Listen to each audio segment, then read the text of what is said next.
본문 바로 앞에 말씀은 지난 시간에 전한 대로 가인과 아벨이 하나님께 제사를 드렸잖아요. 형 가인의 제사는 안 받고 동생 아벨의 제사는 받으셨습니다. 그 일로 가인이 분노합니다. 그래서 인류 최초의 성경에 기록된 살인 사건인 내용인데, 형 가인이 동생을 유도합니다. 들판으로. 고의적 살인이죠. 불러내서 쳐서 죽입니다. 그리고 땅에 묻어버립니다.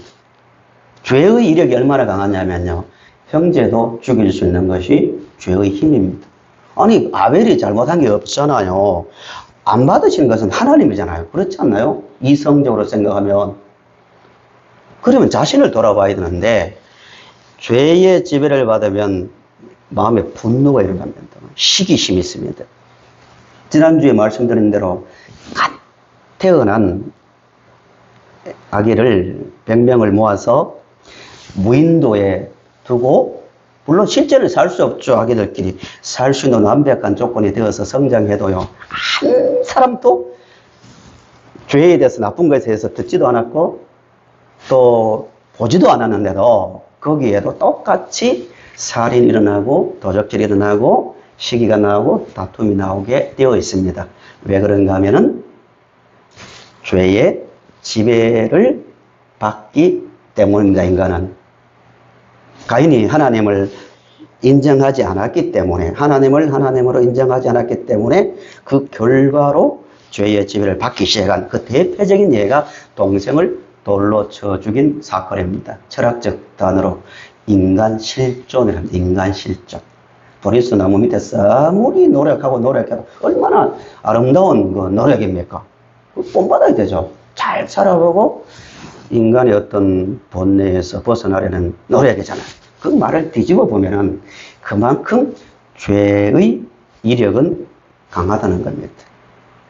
그 다음 이야기가 이제 본문의 이야기예요. 쉽게 말씀드리면 가인을 아벨을 돌로 쳐 죽이고 땅에 묻었습니다. 그때 하나님께서 또 찾아오십니다. 9절부터 15절 이야기입니다. 찾아오셔서 가인과 하나님께서 나누시는 대화의 내용이 15절인데요. 가장 먼저 우리가 이 본문을 이해하기 위해서 주목해야 될 부분은 이 질문을 해야 됩니다. 하나님께서 왜 가인을 찾아오셨을까의 문제예요. 평범한 것 같지만 정말 중요한 얘기입니다. 전능하신 하나님, 아무것도 없는 시간과 공간을 넘어선 분이 아닙니다. 하나님은 개념 자체가 없는 분이에요. 물리적으로는 이해가 안 되죠. 목사님, 천지가 만들어지기 전에 하나님은 어느 공간, 어디에 계셨습니까? 이런 질문을 많이 하잖아요. 똑똑한 것 같지만 어리석습니다. 그 말 속에는 어떤 공간이라는 점이 있으니까, 하나님 계셨으니까 논리적으로 하나님보다 무엇이 먼저 있었습니까? 공간이 있었으니까. 그 공간을 만든 분은 누구입니까? 이렇게 따지려고 하는 거죠. 하나님은 시간과 공간을 넘어선 분이 아니고 개념 자체가 없는 분이에요. 그래서 영원한 현재 어디에나 계시는 분이 되는 겁니다. 그 하나님이 작은 한 인간을 찾아오십니다. 제사 후에도 찾아오셨고 지금도 또 찾아오십니다. 왜 찾아오시는가? 하나님은 우리의 인간의 뭐가 되십니까? 아버지가 되거든요. 만드신 분이란 말입니다. 우리가 하나님을 믿는 가장 중요한 당위성 이유 중 하나예요. 하나님이 힘이 세기 때문에 우리가 그분을 섬기는 게 아니라 하나님은 우리를 만드신 분입니다. 믿으십니까? 여기서 신앙이 출발되는 거예요. 이 광대한 우주, 태양계가요, 천문학자들이 그렇게 말하더라고요. 태양계 같은, 보이죠? 몇 톤인지 모르지만 날아가고 있는데 태양계를 벗어났냐 벗어나지 않느냐 이야기를 가지고 하는데요. 태양계 같은 우주가 수조개가 있고 그 수조개 같은 수조개에 또 수조개가 있어요. 설명이 안 되는 거예요. 그 크신 하나님께서 한 인간을 찾아오십니다. 왜? 우리를 만드신 아버지요. 인격자신 아버지이기 때문입니다. 이 부분이 세상 잡신들과 구별되는 중요한 부분입니다. 잡신은 특정한 장소에 한정되어 있죠. 그리고 시작이 언제인지 몰라요. 자신도 그냥 우연히 있대요. 신화를 보면은 하나님은 영원하신 분인데 그분이 찾아오십니다. 요즘 TV나 유튜브를 통해서 보시면 아주 인기 끄는 강의가 있어요. 이분이 고고학을 고대의 성경시대나 그 주변의 역사를 연구하는 사람이에요. 이분의 논리가 뭐냐면은 요즘 젊은 층들에게 굉장히 설득력 있는 논리입니다. 이렇게 말합니다. 창세기는, 지금 보는 이 창세기는 하나님 말씀이 아니다. 창세기도 그 근동, 그 근처에 있는 여러 나라의 신화나 문화를 듣고, 여러 나라의 문화를 듣고, 모방하고 편집해서 만든 책이다. 이렇게 나옵니다. 설득력 있죠? 하나님을 믿지 않는 전형적인 사람의 논리입니다. 이 사람의 주장대로 고고학의 책을 보면은 예를 들어 볼게요. 지금 창세기니까 좀 목사님 성경 이야기만 하지 뭘 다른 이야기 하지 마시고 한번 잘 들어보십시오. 예를 들어서 창세기 1장, 2장은 어떤 내용입니까? 천지, 창조에 대한 이야기죠. 바벨론 신화, 에누마 엘리시, 창조 이야기입니다. 거기에도 창조 이야기가 나오는데, 강의자, 그 강의자의 논리가 힘이 있는 것은 에누마 엘리시는 2000년경에, 주전 2000년경에 기록했고, 창세기는 언제 기록했습니까? 교회에 한 몇 년 다니면 이런 걸 배우고 가야 됩니다. 그냥 하나님 이러면 안 된다는 거죠. 1450년경입니다. 5, 600년 뒤에 기록한 거예요. 그 논리상 맞잖아요, 그 말씀이. 그 신화들이 먼저 있었고 500년 정도 뒤에 창세기가 있으니까 비슷하면 당연히 먼저 쓰인 게 본본 아니겠어요? 그 주장입니다. 또 6장, 9장은 노아 홍수 이야기죠. 홍수 이야기도 비슷해요. 어떤 사람이 방주를 만들었는데 신이 물로 심판했는데 나중에 물이 빠졌는지 확인하기 위해서 새를 날려보냈고 나와서 제사 지냈고 비슷하잖아요. 창세기하고. 이 길가메시 서사시입니다. 길가메시는 왕의 이름이고 그 중간에 나옵니다. 그 다음에 출애굽기 20장. 20장이 어떤 내용입니까? 십계명 이야기죠. 함무라비 붓자 비슷해요. 물론 사실 따지고 보면 완전히 다르지만 욥기도요. 어떤 의인이 있었는데 신정론이랍니다. 고대부터 지금까지 가장 중요한 그 관심사와 논쟁이 신정론. 하나님이 정의로운가? 신이 정의로운가? 이게 신정론입니다. 의인이 고난을 받았는데 재난도 당하고 질병에 걸리고 그러다가 회복되었다. 욥기하고 거의 비슷합니다. 그래서 그 사람이 주장하는 게 봐라. 이건 보지 않고는 듣지 않고는 일치할 수 없는 만들어낼 수 없는 이야기다. 창세기도 짜집기해서 만든 그 이야기다라고 말합니다. 이런 이야기는 시간이 부족하니까 예를 하나 더 들어볼게요. 방금 말씀드린 이야기 중에서 바벨론 신화하고 신화하고 창세기의 차이점이 뭔가 그러면 하나만 이야기할 거예요. 많은 이야기 중에서 바벨론 신화는 이렇게 됩니다. 창조 신화는 압수가 민물의 신이에요. 압수가 그리고 티아마트가 바닷물 여신이에요. 둘이 결혼해서 신들을 낳는 거예요. 낳았는데 낳은 신들이 너무 시끄럽게 하는 거예요. 그래서 화가 나가지고 없애기로 합니다. 민물의 신 압수가 다 없애버리자 해서 했는데 지혜의 신이 딱 그 정보를 듣고 엔키라고 하고 야라고 하는데 엔키라는 그 신이 큰일 났다. 그 압수라는 민물의 신이 우리를 다 죽이려 한다. 그러니까 해서 정보를 알아채고 신들이 압수를 죽입니다. 복잡하다 그냥 대충 들어보세요. 죽입니다. 민물의 신을. 그러니까 티아마트가 바다의 신이 분노해가지고 괴물들을 만들어 군대를 조직해서 다 죽이려고 킹구를 내세웁니다. 근데 그때 지금도 바벨론 그 지역에는 유물이 많이 발견되는데 그게 마르둑이라는 신이 있습니다. 성경에는 말둑입니다. 말둑이 나서서 이런 말 합니다. 지금 티아마트가 캥거루를 내세워서 우리를 다 죽이라는데, 내가 나를 왕으로 나중에 왕으로 삼아주면 내가 나서서 무찌르겠다니까. 다 좋다고 합의한 가운데서 마르둑이 티아마트를 죽입니다. 죽이고 나서 몸을 두동강당 냅니다. 그들의 창조 이야기입니다. 상체는 뭘 만들겠습니까? 하늘을 만들고, 하체는 이 땅을 만들었다고 합니다. 그 다음에 마르둑이 반란에 가담했던 킹구를 죽이고 그 피를 이용해서 누구를 만듭니까? 인간을 만들었다. 만든 목적은 신들이 일하기 힘드니까 노동을 대신하게 하기 위해서 인간을 만들었다. 이렇게 나옵니다. 이게 일반 신화예요. 세상 신화입니다. 차이 많이 나죠? 창세기는 우리가 평생 믿어야 될, 목숨 걸고 믿어야 될 하나님은 어떤 분입니까? 하나님을 바로 아셔야 내가 이 시간 예배 드려야 할 이유가 생기는 것이고, 세상을 살면서 하나님 말씀대로 살아야지라는 그 말을 할 수 있는 겁니다. 하나님 누구예요? 불신자가 예배로 왔냐? 예배하러 가냐? 하나님 누군데 그렇게 섬겼냐? 유별나게. 다른 데는 한 번씩 가는데 왜 그렇게 주일마다 교회 가냐? 이러면 말을 해야 될 거 아니에요. 하나님은 무에서 천지를 만드신 분입니다.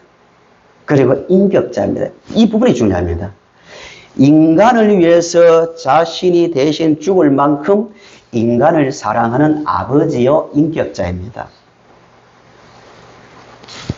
그리고 인간의 자유의지를 존중합니다. 이게 제가 이야기했고요. 또 하나, 이 부분은 몇 번 말씀드렸지만, 성경이 하나님의 말씀이라는 증거 중에 하나가, 이 시대에는 동양, 서양 어디에서도 찾아볼 수 없는 중요한 그 내용이 나오는데요. 하늘의 해와 달을 어떻게 표현한다고요? 해를 창세기 1장에서 큰 광명, 달을 작은 광명을 합니다. 우리는 그냥 쉽게 보지만요, 이 시대 문화에서는 상상할 수 없는 일이에요. 이집트의 신이 누굽니까? 태양신입니다. 바벨론의 신이 누굽니까? 다 태양과 관련있습니다. 중국의 그 유명한 공원이 있는데요.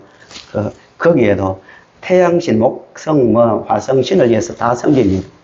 우리나라도 마찬가지입니다. 해와 달에게 절한 지가 얼마 되지 않았습니다. 다른 한 나라도 없습니다. 그 성경은 명쾌하게 말합니다. 하나님께서 천지를 창조하셨습니다. 그것도 그냥 말하지 않아요. 첫째 날, 둘째 날, 셋째 날, 넷째 날, 그리고 해와 달을 만드셨는데 경배하라고 만든 게 아니고 어떻게 해요? 우리를 인간이 사용하라고 큰 광명, 작은 광명이랍니다. 그리고 인간을 하나님의 형상대로 만들었다. 남녀 평등입니다. 천자가 따로 있는 게 아니라 모두가 동등한 하나님의 형상이라는 겁니다. 차이 많이 나죠? 이 지식이 있어야 세상의 잡신과 구별할 수 있습니다. 그러면 이 하나님이 때문에 가인에게 찾아오셨습니다. 두 번째는 하나님께서 가인과 대화를 하는데 너 아우 아벨이 어디 있느냐고 질문합니다. 다시 우리가 질문을 합니다. 왜 하나님께서 그런 말씀을 하셨을까요? 땅에 이제 묻어놨습니다. 아무도 못 볼 줄 알고. 하나님께서 아벨이 어디에 묻혀 있는지 알았을까요? 몰랐을까요? 당연하죠. 아시고 묻습니다. 그러면 찾아오신 목적이 어디에 있을까요? 하나님은 끊임없이 찾아오시거든요. 항상 성경을 보시면 인간이 하나님을 찾기 전에 항상 하나님께서 자신을 알려주시고 하나님은 찾아오십니다. 설득하러, 또 채찍을 들러. 왜 그럴까요? 그의 회복을 위해서입니다. 가인이 죄에 잡혀 있는데 하나님을 인정하지 않고 그 죄와 사망에 잡혀 있는데 다시 하나님께로 돌아오게 하기 위해서 설득하라고 오신 것이 대화의 그 목적입니다. 그런데요, 아무리 찾아봐도 가인을 보면 회개한다는 말이 없어요. 뭐 죄책감에 잡혀 있긴 있어요. 두려움은 있어요. 어떡하지? 내가 어떤 곳에 가다가 사람에게 맞아 죽으면 어떡하지? 본능적 두려움은 있습니다. 그 죄에 대한 어떤 죄책감은 있는데 단 한 번도 회개하지 않는데, 우리 본문을 보실까요? 어디를 보시냐면 15절을 보세요. 15절. 나를 만나는 자마다 나를 죽일까 봐 두렵다 할 때 하나님께서 하신 말씀이에요. 같이 읽어보실까요? 시작. 여호와께서 그에게 이르시되 그렇지 아니하다. 가인을 죽이는 자는 가인에게 표를 주사 그를 만나는 모든 사람에게 죽임을. 예예. 그러니까 하나님께서 야 너는 벌을 받아야지. 너 한 행동을 봐. 이렇게 하지 않고 사랑이 담겨 있지 않나요? 걱정 마. 너 그렇게 걱정하냐. 무서워하지 마. 너를 보호한다. 내가 너를 만약 해치면 7배로 내가 보상해 그에게 벌을 주겠다. 왜 이 말씀을 하실까요? 가인아, 인간은 스스로 자발적으로 살아가는 자존자가 아니라 내가 너의 뭐가 된다고요? 보호자야. 내가 너를 만들었고 내가 인간을 만들었고 내가 인생의 세상을 통치하는 주권자야. 나를 믿어 나에게 돌아오라는 회개의 요청입니다. 그런데 하지 않아요. 그리고 나서 16절 보세요. 16절. 가인은 여호와 앞을 떠나 에덴 동쪽 노 땅에 거주했대요. 상징적이자 실제적인 그 말입니다. 실제로 가인은 여호와를 떠나 노 땅에 갔고, 영적으로는 가인은 그럼에도 불구하고 하나님 잘못했습니다. 하나님이 나 인생의 주인입니다. 인간의 주인입니다 하지 않고 떠났다는 의미가 또 담겨 있습니다. 갔는데 가인의 삶을 보면은 가인이 거기에서 뭘 짓습니까? 성을 지어요. 그리고 자녀들을 또 낳습니다. 질문할게요. 이 정도면 가인의 삶이 뭐 괜찮지 않나요? 성을 쌓았다는 말 속에는 나름대로 기반을 잡았다는 거예요. 하나님을 믿지 않지만, 하나님을 인정하지 않지만 나름대로 열심히 살았으니까 성을 쌓을 정도로 인생 기반을 쌓은 거 아니겠어요? 그 이야기를 하고 있는 겁니다. 하나님이 없지만 세상의 관점으로 보면 가인은 나름대로 행복한 삶, 안정된 삶을 사는 기반을 마련했다는 의미가 담겨 있습니다. 그리고 자녀들을 계속 낳잖아요. 그런데 보통 내용이 아닌 내용이 나오는데요. 가인이 번성해서 7대 손이 누구냐면 이 부분을 잠깐 보시고 다음 단계로 넘어갑니다. 7대 손이 누구예요? 라멕입니다. 라멕. 라멕이 자녀를 놓는데요. 야발, 유발, 두발 가인을 낳았다고 말합니다. 실명을 말하고 있죠. 실명을 계속 거론하는 이유는 실명을 기록한 목적은 창세기의 창조 이야기는 지어낸 교훈을 위해서 지어낸 이야기가 아니라 뭐라고요? 실제 일어난 역사임을 말해주기 위해서 5장에서도 몇 세까지 살았다. 또 몇 세에 죽었다라고 말합니다. 그런데 야발은 뭐의 조상이 됩니까? 야발이 20절에 목축, 가축을 치는 자의 조상이 됩니다. 그 당시로는 산업혁명과 같을 정도의 대단한 혁명입니다. 그리고 유발은 음악의 조상이 됩니다. 21절에. 그리고 두발가인은 금속 기술을 개발합니다. 지금으로 말하면 대단히 성공한 인생이 가인이요 라멕입니다. 금속 기술을 개발했다는 것은 지금으로 말하면 최첨단 반도체, 최첨단 공학 기술을 개발했다는 거예요. 혁명이죠. 음악은요, 음악은 아무나 이렇게 만들고 발전한 게 아니잖아요. 내가 부르니까 나오는 거예요. 정신적 안정, 정서적 안정을 누리며 살았다는 거예요. 정리해보면 라멕의 인생은 성도 쌓았고, 물론 가인 때 쌓았지만, 세상 사람들이 볼 때, 나름대로 의미 있는 인생이다. 저렇게 살면 뭐 괜찮다. 또 거기에 추가해서 종교도 하나 또 가지고, 자식들 뭐 다 잘 되고, 목축 지는 자의 조상이 되고, 음악의 조상이 되고, 금속 기술의 조상이 되었다. 풍요로운 삶을 살았지만, 23절과 24절 이야기를 하려고 이 이야기가 나오는 겁니다. 사실은 23절을 먼저 보세요. 이런 말 합니다. 라멕이 아내들에게 두 아내를 가졌는데요. 이르되 아다와 실라여 내 목소리를 들으라. 라멕의 아내들이여 내 말을 들으라.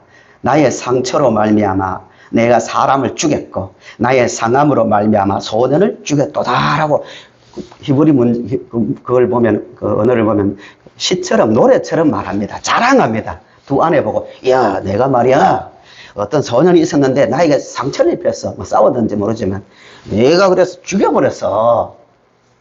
뭐 하면서 자랑하는 거예요. 자기 힘을 자랑하는 거예요.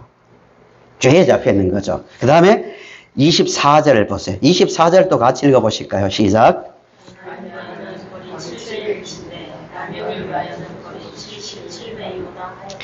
무슨 말인지 아시겠어요? 하나님 이런 이야기입니다. 뭐 웃기지 마. 뭐 신이 뭐 신을 잘 믿으면 실배로 그를 때려줄 정도로 뭐 보호해주는 분의 사람이라고. 나는 77배의 힘이 있어. 보이지 않는 신 찾지 말고 현실적으로 자신이 인간의 힘을 길러봐. 그러면 더 크게 그 힘을 가지고 살 수 있어. 나는 77배의 보복을 할 정도의 힘이 있어. 자기 힘을 자랑하고 있습니다. 라멕이 이야기를 하는 이유는 성을 건설하고 튼튼한 문화를 만들고 그 문화는 그냥 물질적 문화뿐만 아니라 정서적 문화 또 여러 가지 내면적 문화까지도 발전시켰지만 여전히 모든 인간은 어디에 잡혀 있다는 거예요? 죄에 잡혀 있다는 거예요. 악에 잡혀 있다는 거예요. 살인이라는 게 튀어나오고 조금 자기가 손해보면 분노하고 그리고 가인이 아내가 몇 명이었습니까? 아니 라멕이 몇 명이었습니까? 둘이에요. 그냥 뭐 행복한 일이 아니고 왜 그 이야기를 굳이 하냐면은 가인의 계통 라멕은 하나님을 믿는다 전혀 하나님을 인정하지 않고 있다는 것을 말하고 있습니다. 창세기에서 하나님은 아담에게 뭐라고 말했습니까? 한 부모를 떠나 한 남자는 몇 명의 아내를 취하라고요? 한 사람이라고 말했잖아요. 일부일처제입니다. 성경은. 그런데 두 명을 취했다고 굳이 거기에서 말하는 이유는 하나님 말씀 웃기지 마 이런 이야기입니다. 그 삶이었습니다. 뭐 하나님 보이지 않는 하나님 의지하라고 나는 77배의 힘을 보복할 수 있는 능력자야. 철저한 인본주의죠. 지금 세상입니다. 사실은. 그런 인생이지만 죄 아래 있기 때문에 인간은 라멕은 나중에 죽습니까? 안 죽습니까? 죽어요. 죽으면 썩어 냄새나요. 한 줌에 뼈가루로 나와요. 그 위에 심판이 있잖아요. 그게 무슨 성공한 인생이고 그게 인생에 무슨 의미를 부여할 수 있습니까? 아 나는 저 사람보다 50년 100년 더 살았어. 저 사람보다 몇 평 더 넓은 평수에서 살았어. 나는 내면적으로 그래도 참 걱정 없이 살았어. 그게 과연 인생의 의미냐 이 말입니다. 하나님 보시기에 하나님을 떠난 인생은 절대로 거기에 생명이 있을 수 없고 만족이 있을 수 없습니다. 여전히 죄악 가운데서 살게 되는 겁니다. 며칠 전에 제가 텔레비전을 텔레비전이 아니라 유튜브를 보는데 제가 유튜브를 봤습니까? TV 봤습니까? 재밌는 장면이 나오던데 로봇이 밀가루를 반죽하더라고요. 유튜브입니까? 예. 보여주신 것 같아요. 보라고. 야, 안 본다고 했는데, 잠깐 봤는데, 로봇이 알았어요. 탁탁, 이렇게 밀가루를 물에 이렇게 섞어서 모양을 만드는데 너무너무 잘 만들더라고요. 로봇이요. 생성형 로봇이죠. 그 장면을 보면서 깜짝 놀랐습니다. 이야, 정말 이런 세상이 되었구나. 저런 로봇이 피부도 이제 그 기술이 발달해서 인간보다 더 예쁘게 만들고 모양도 아름답게 만들고 해서 한 집당 한 사람당 몇 대씩 주면 로봇이 알아서 돈 벌어오고요. 얼마나 잘 벌겠습니까? 세상에서 가장 지능이 높은데. 그리고 전쟁도 대신해주고 또 야, 내가 요즘 좀 마음이 불안해 하면은 상담도 해주고, 음악도 들려주고, 작곡, 작사 다 하니까요. 전쟁도 해주고, 또 내 몸이 좀 안 좋은 것 같으면, 쫙 스캔해서, 여기가 문제 있습니다. 딱 해서 몇 초 만에 치료해주고. 그런 세상이 온다니까요. 이 속도로요. 30년 뒤에 가면은 지금 시대를 보고, 참, 그때는 원시 시대였지. 이렇게 나올지도 몰라요. 그만큼 급속도로 성장하는, 발전하는 시대입니다. 마치 어느 시대와 같습니까? 라면의 시대와 같습니다. 발전 자체가 나쁜 건 아니지만, 성경을 볼 때요. 발전할 때마다 사람의 마음에 이런 것이 올라옵니다. 아이고, 신 그만 찾아. 뭘 그런 거 찾아. 인간이 행복하면 되지. 인간이, 모든 만물이 신이고, 인간과 자연은 둘이 아니라 하나야. 크게 행복을 찾으면 성공이지. 이런 시대가 되어버렸습니다. 성도님들, 정신 바짝 차리십시오. 정말 차려야 됩니다. 초등학교 기독교인들이 3%입니다, 3%. 이슬람 국가에도 기독교가 5%, 3%인데, 왜 그럴까요? 이런 배경 속에서 살고 있기 때문에 하나님 앞에서 뭐 눈물 흘리고 하나님을 두려워해야 된다, 하나님을 예배해야 된다 하면은 라면처럼 웃기지 말라고. 77배의 힘이 있는 것이 인간이라는 시대가 되었습니다. 성도님들 마음을 잘 관리하십시다. 하나님 하면은 감사하시고요. 하나님 하면 사랑할 수 있는 그런 하나님에 대한 분명한 지식을 가지고 살아갈 수 있기를 바랍니다. 신구약 성경 두 곳을 딱 들어보고 말씀 마칩니다. 천하의 모든 것을 소유하고 내가 손 하나 까딱하지 않고 실제로 그런 세상이 저는 온다고 봅니다.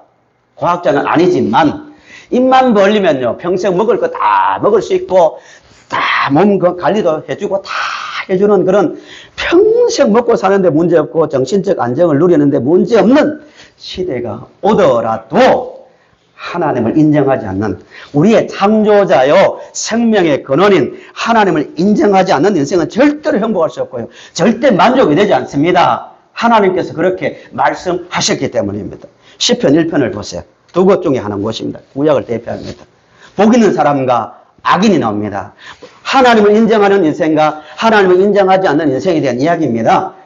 하나님을 인정하지 않는 인생은 어떻게 됩니까? 바람에 나는 겨와 같습니다. 사라진다는 거예요. 썩어진다는 겁니다. 그리고 신약 이 부분을 같이 읽어볼까요? 요한복음 15장 4절 6절을 보세요. 예수님께서 말씀하신 내용입니다. 4절 5절을 깊이 생각하면서 읽겠습니다. 시작. 너희 안에 거하리라. 가지가 우두나무에 붙어 있지 않으며 스스로 열매를 맺을 수 없음을 같이 너희도 내 안에 있지 아니하면 그러하리라. 나는 포도나무요 너희는 가지라. 그가 내 안에 내가 그 안에 거하면 사람이 열매를 많이 맺나니 나를 떠나서는 너희가 아무것도 할 수 없습니다. 아멘. 믿으십니까? 하나님이 창조자입니다. 예수님을 통해서 우리를 다시 원래적 관계로 이 비유를 너무너무 많이 들어서 안 들려고 하다 다시 한번 듭니다. 어떤 사람들은 나는 성향이 기독교가 말하는 하나님이 아니고 나는 다른 것을 추구하고 싶고 내가 원하는 자율적으로 살고 싶다고 하지만 하나님을 섬기지 않으면 아무것도 할 수 없고 밖에 버려져 말라지는 나무 가지와 같이 될 수밖에 없는 이유가 뭐죠? 이건 원래적 관계입니다. 물고기가 아무리 물에게 불평을 토해보세요. 나는 이 물이라는 제한된 장소에만 살아야 되는가? 내가 원하는 곳에 가고 싶다. 있을 수 없는 겁니다. 원래 그런 관계예요. 하나님과 인간은 원래 그런 관계입니다. 나무가 나는 왜 땅 속에만 있어야 돼? 공중에 올라가고 싶어. 안 되잖아요.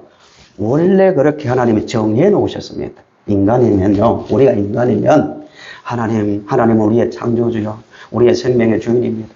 하나님과 바른 관계 속에서 우리는 생명을 유지할 수 있고 그 자체가 자유요 평안입니다라고 늘 인정하며 살아가야 합니다.